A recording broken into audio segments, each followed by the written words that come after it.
Hi guys, आज हम 10th class का हिंदी बुक का दूसरा बुक जो है वर्णिका, उसका 5वां चैप्टर यानी अंतिम चैप्टर पढ़ाने जा रहे हैं।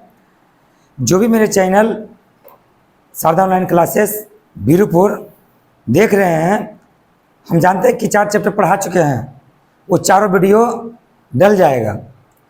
आज ही हम वीडियो डाल रहे हैं, वो भी सारा वीडियो डल जाएगा। एक एक लाइन बाय लाइन सारा कहानी बताएंगे इस चैप्टर का। आप लोग इसको बढ़िया से सुनिएगा और बढ़िया से समझने का प्रयास करिएगा। मुझे आशा है कि आपको बिल्कुल अच्छे तरीके से समझ में आएगा ये कहानी क्या है। यह कहानी है धरती कब तक घूमेगी। क्लास 10th का हिंदी वर्णिका चैप्टर 5 धरती कब तक घूमेगी, इसके लेखक है सावर दहिया। ठीक है, यह कहानी एक माता की है और बच्चों की है कि माँ अपने सारे बच्चों को पाल सकती है, परंतु जब बच्चे को माँ को पालने की बारी आता है तो बारी बारी इससे कहता कि तुम अपने पास रखो तो तुम अपने पास रखो तो तुम अपने पास रखो। क्या माँ इसी दिन के लिए अपने बच्चों को पालती पोसती है कि जब हम बूढ़े होंगे तो मेरे बच्चे मुझे खाने तक के लिए एक दूसरे के पास भेजता रहेगा। जब हम लोग छोटे होते हैं तो मेरे माताजी और पिताजी, सिर्फ मेरे ही नहीं सभी के, ऐसा तो नहीं करते हैं कि सारे बच्चे को मतलब कहते कि भाई तुम जाओ अपने पापा के पास खाओ, मेरे पास मत खाओ, हम तुमको नहीं खिलाएंगे, मैं तुम्हें दूध नहीं पिलाऊंगी, ऐसा तो नहीं बोलते हैं ना। तो मेरा भी दायित्व बनता है, हम सबका दायित्व बनता है कि हम अपने माता पिता का अच्छे से ख्याल रखें। तो ये कहानी बहुत अच्छी कहानी है, आप लोग ध्यान से इसको सुनिएगा। तो सबसे पहले सावर दहिया के बारे में बता देते हैं। सावर दहिया राजस्थानी भाषा के एक प्रमुख कहानीकार हैं। उनकी कहानियों में राजस्थानी समाज गहरे अर्थबोध एवं विविध घटनाओं के साथ उपस्थित हुआ है। प्रस्तुत कहानी समकालीन भारतीय साहित्य अप्रैल जून 1983 ईस्वी से यहाँ साभार संकलित है।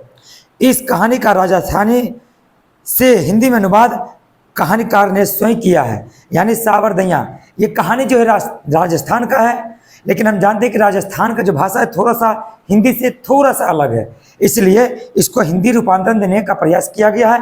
हिंदी में ये कहानी को बताने का प्रयास किया गया है ताकि हमारे समाज के जितने भी लोग हैं इस कहानी को हिंदी में समझ सके। ठीक है, जरा समझिएगा। अब बच्चों, आप लोग को भी मुझे आशा है कि ये कहानी बहुत ही बढ़िया से समझ में आएगा। जहाँ समझ में नहीं आएगा बीच में क्वेश्चन कर सकते हो, हम बीच में आप रोक सकते हो, हम बीच में रोकेंगे, कोई दिक्कत नहीं है। वीडियो लंबा होगा तो होगा। हम जानते हैं कि ये कहानी जब तक पूरा अंत तक आप लोग नहीं देखेंगे, ये कहानी का मतलब आपको समझ में नहीं आएगा कि आखिर ये कहानी है तो किस चीज़ के लिए है।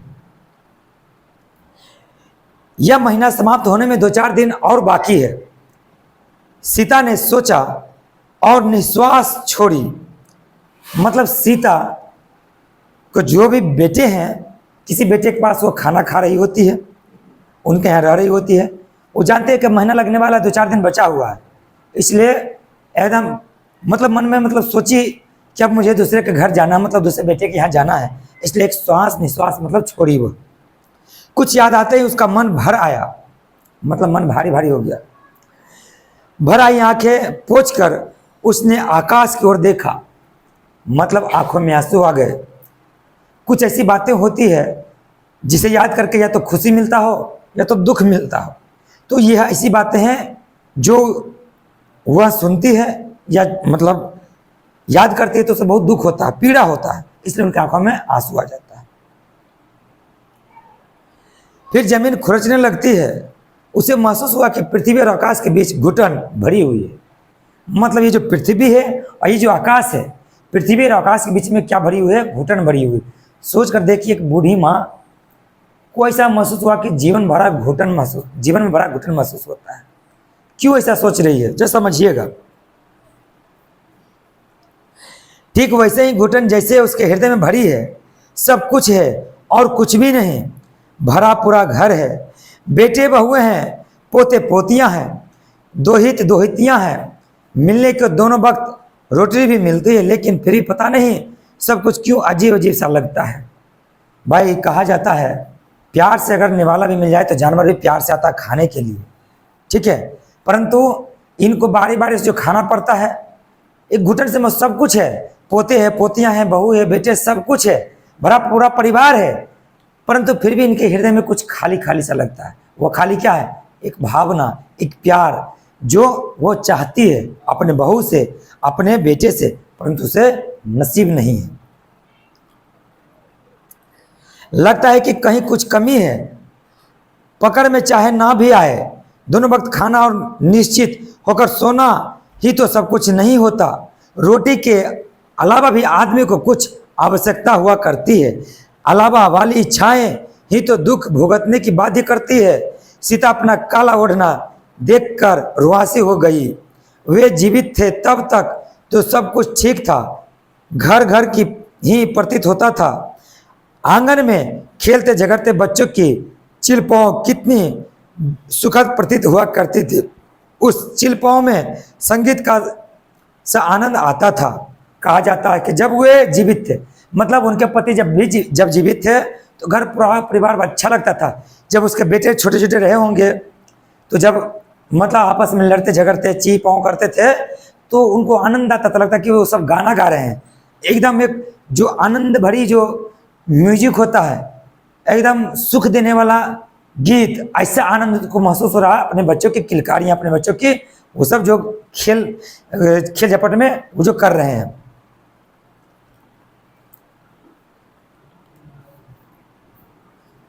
लेकिन जब तो बेचारे बच्चे भी चिलपाव नहीं मचाते, यदि कभी मचाते भी है तो उनका रिकॉर्ड बजने लगता। कितनी दफ़ा समझाया कि यहाँ मत खेला कर, गालियाँ सीखने के अलावा क्या है, किसी को बोलने का शौर है ही नहीं, चाहे मैंने जैसे बोलते हैं नाच पीटे।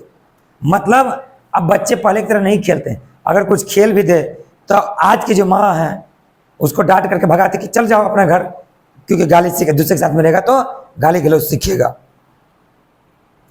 सीता सोचती है कि इस घर को क्या हो गया, बच्चे यदि घर के आंगन में नहीं खेलेंगे तो फिर कौन से पड़ोसियों के आंगन में खेलेंगे? बच्चे तो घर वालों के साथ ही खेलेंगे, लेकिन नहीं, इन्हें तो घर के बच्चों फूटी आंखें नहीं सुहाते, अपने बच्चे ही प्यारे लगते हैं। उन्हें 24 घंटे खिलाएंगे, हंसाएंगे, कुदाएंगे, उछलाएंगे, बार बार चूमेंगे, पुचकारेंगे, लेकिन छोटे या बड़े भाई के बच्चे को देखते ही इन्हें उबकाई सी आने लगती है। मुंह से चाहे कुछ भी ना कहे, लेकिन आंखें तो सब कुछ बता ही देती है।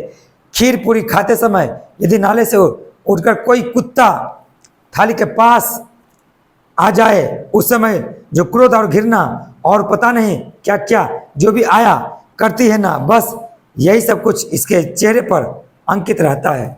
कहती है कि आंगन है, आंगन सभी भाइयों के लिए है, सभी बहुओं के लिए है, सभी बच्चों के लिए है ना। तो आंगन में सारे बच्चे खेलते हैं, सभी के बच्चे खेलते हैं, तो ये कह रहे कि सबके बच्चे तो खेल रहे हैं, तो एक दूसरे का बच्चा सुहाता नहीं है। एक भाई का बच्चा दूसरे, मतलब कि मान लो कोई पतोहू है तो उसका कोई बेटा है या बच्चा है, बेटी है, तो दूसरे मतलब अपनी गोतनी के बच्चा उसको सुहा नहीं रहा है, ठीक है, इसीलिए वो अपने बच्चे को घर ले जा रही है, मार पीट करके, भाई चलो घर, तुमको यहाँ पर नहीं रहना है, ठीक है। आगे कहा है, सीता अपने ही बारे में सोचने लगती है, वह कौन है, कहने को तो इनकी माँ ही है, लेकिन माँ और बेटों के बीच जो आत्मीयता होती है वह कहाँ है। कोई घड़ी भर के लिए भी पास नहीं बैठता। क्या हाल चाल है, तबीयत कैसी है, मन प्रसन्न है या नहीं, किसी वस्तु की आवश्यकता है या नहीं, क्या पड़ी है इन्हें, ये क्यों पूछे। बेचारी सोचती है कि काश मेरा बेटा भी मेरे पास आकर के बैठता, मुझे पूछता कि बता माँ तुम्हारा क्या हाल है, तुम्हें किसी चीज़ की कमी तो नहीं है क्या, हम जो तुम्हें खिला पिला रहे हैं उसमें कोई कमी तो नहीं है। अरे तुम मुझे सोना चांदी मत दो, तुम मुझे अच्छे कपड़े लत्ते मत दो, मुझे तुम पुलाव मत खिलाओ, मुझे अच्छे अच्छे खाना मत दो, परंतु मेरे पास आकर बैठो तो सही। जिस प्रकार से बचपन में हम तुम्हें गोद में खिलाया करते थे, जिस प्रकार तुम्हें हम ममता भरे निगाहों से, ममता भरे आवाज़ों से, ममता भरी जो ममता मेरे अंदर है, ममत से हमने तुम्हें पाला है, अब मेरी बारी आया है तो मुझे भी तुम अपनी ममता दो, मुझे प्यार दो, दुलार दो, मुझे भी उसकी आवश्यकता है। परंतु नहीं, किसी को नहीं पड़ी है कि माँ के पास आकर के बैठे। इतनी सी फुर्सत नहीं है इस भाग दौड़ जीवन में कि अपने माँ के पास जाकर के थोड़ा सा बैठे, उसका हाल समाचार पूछे। क्यों वक्त खाना खिलाते हैं यह कम है क्या? लेकिन यह दोनों वक्त रोटी खिलाना भी खुशी खुशी कहाँ है? गले आ पर फर्ज है यह तो, अन्यथा उन तीनों में से इतना कमजोर कौन है जो मुझे अपने पास नहीं रख सकता, मेरा खर्च नहीं उठा सकता? चाहिए ही क्या मुझे? रोटी ये खाते हैं, रोटी मैं भी खाती हूँ। 5-7 व्यक्तियों के खाने के पीछे एक व्यक्ति का खाना तो ऐसे ही निकल आता है। नित्य नए पकवान मांगू वह बात तो है नहीं। वे रुखी खाए तो मैं भी कौन सी चुपड़ी हुई चाहती हूँ। मतलब वह कहना चाहती है कि खाना जो खिला रही वो भी एक फर्ज, कि माँ का फर्ज है भाई हमको जन्म देते चलो हम खिला देते। नहीं, ऐसा नहीं होना चाहिए। वो कह रही है कि भाई तीनों अच्छा खासा कमाता है, अगर चाहे तो तीनों अपने पास रख सकता है ना, मुझे अपने पास रख सकता है, कोई अपने पास रखकर जीवन में मुझे खिला सकता है, लेकिन नहीं, ऐसा नहीं कर रहा है। ठीक है, करा कि भाई तुम रूखी सूखी खाओगे तो मुझे भी रूखी सूखी दे देना। मैं चुपड़ी मतलब घी में लपेटा हुआ कहाँ मैं मांग रही हूँ कि मुझे जो चपाती है, जो रोटी है, मुझे घी में लपेट कर दो, और तुम जैसा खाओगे मुझे वैसा ही में रखो, मुझे कोई इतराज नहीं है। परंतु नहीं, किसी के पास फुर्सत कहाँ है माँ से अच्छे से बात करने का। लेकिन अभी तो ये चुपड़ी खाए, अब मुझे रुखी डाले, तब भी तो कुछ बोल नहीं सकती। बोलते ही तानों की बौछार तैयार है। हाँ हाँ, हम तो भेदभाव रखते हैं, हमें तो चिकनी चुपड़ी पोसाती नहीं, गरीब आदमी हैं, मुश्किल से अपनी गुजर करते हैं, लेकिन अब तो आपको 56 भोग खिला सकें, उसके पास चले जाओ, देखे कितने दिन रोटी खिलाते हैं। वे अमीर है तो अपने घर होंगे, अपनी अमीरी हमारे किस काम आने वाली, हमारे तो हमारी भूख ही काम आएगी। अब देखो, अगर कुछ दिन कह दे कि भाई खाना बढ़िया नहीं है तो तानों का बौछार कि खाना बढ़िया नहीं है तो मेरे पास क्यों हो, दूसरे बेटे के पास चले जाओ, मेरे पास क्यों रह रही हो, अगर वो अमीर है तो उसके पास जाके रहो। बेचारी को तान है मार मार के एकदम उनका हालत खराब कर देता है सीता का।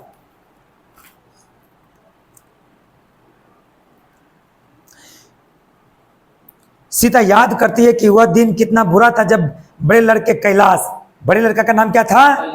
कैलाश, याद रखिएगा, ने सुबह चाय पीते समय नारायण और बिज्जू को बुलाकर कहा, नारायण और बिज्जू, ठीक ना, 3 बेटा है, कैलाश, नारायण और बिज्जू। बुलाकर कहा कि माँ को रखने का ठेका सिर्फ उसी ने तो नहीं ले रखा है, तुम दोनों का भी तो कोई फर्ज होगा। तुमने कौन सा घर से हिस्सा नहीं लिया, तुम कौन से माँ के बेटे नहीं हो। बड़ा बेटा बुला करके दोनों को कह रहा है, छोटका भाई को, कह रहे भाई साहब तू अपने माँ का बेटा नहीं है क्या हमने ही सिर्फ ठेका ले रखा है माँ को पालने का? तुम्हारा भी फर्ज बनता है कि अपने माँ को देखभाल करो, अपने माँ को खाना दो, हम अकेले नहीं कर पाएंगे। सोचो, क्या तुमने घर में हिस्सा नहीं लिया था? उसकी बात सुनकर नारायण बोला, आप जैसा कहेंगे वैसा ही कर लेंगे, मैं क्या कहूं, तुम्हें कौन सा दिखाई नहीं देता? कैलाश के भीतर क्रोध का बवंडर उठ रहा था, एकदम बड़का लड़का एकदम क्रोध से लाल पीला हो रखा था कि हम ये केला खिलाएं, तुम लोग क्यों नहीं खिलाओगे? बिज्जू चुप रहा, वो हमेशा चुप रहता है, बस सिर्फ देखता रहता है कि कौन क्या करता कहता है। और सीता वह अर्धविक्षिप्त सी देख रही थी, सारी बातें सुन रही थी, सोचते हाय रे दिन, ये कौन सा दिन आ गया, इस प्रकार से बेटा मेरे लिए बात कर रहा है, सोचती है बेचारी। देखिए अब क्या होता है, एक माँ 3 बेटे 2 वक्त की रोटी, बस यही एक कहानी कि एक माँ है और 3 वो बेटा है। अब 2 वक्त की रोटी के लिए देखो किस प्रकार से तीनों भाई में आपस में उलझ रहा है। 3 बेटे 2 वक्त की रोटी, एक माँ 3 बेटे रोटी, और फिर बहस में घूमते माँ बेटे और रोटी में सिर्फ रोटी ही महत्वपूर्ण रह गई। माँ और बेटे कहीं दूर जा पड़े गोफन में डालकर फेंके गए पत्थर की मानिंद रोटी का आकार और भार इतना बढ़ गया कि उसे संभालना किसी एक के समर्थ की बात नहीं रही। फैसला तीनों जाने बारी बारी से माँ को 1-1 महीने अपने साथ रखेंगे। मतलब रोटी खिलाने के लिए आ गए भैया कि तीनों 1-1 महीने अपने अपने पास रखोगे। सीता को कुछ कहने का मौका नहीं मिला।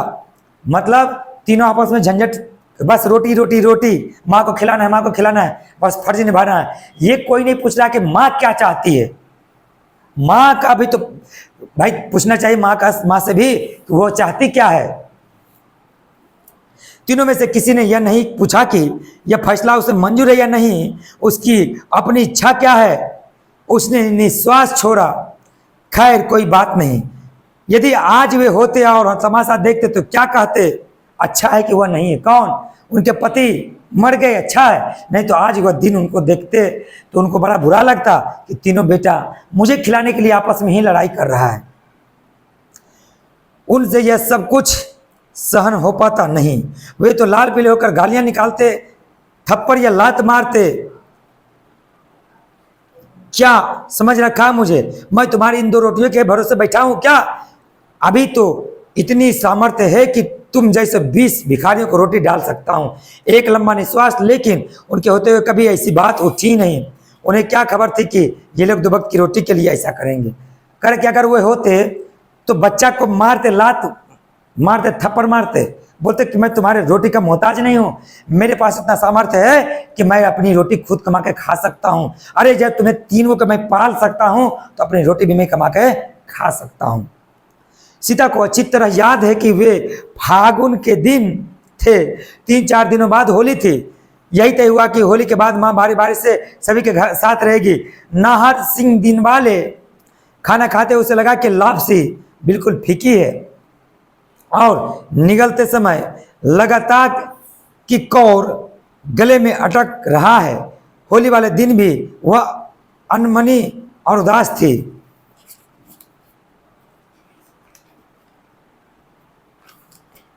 कौन? सीता। सोचिए।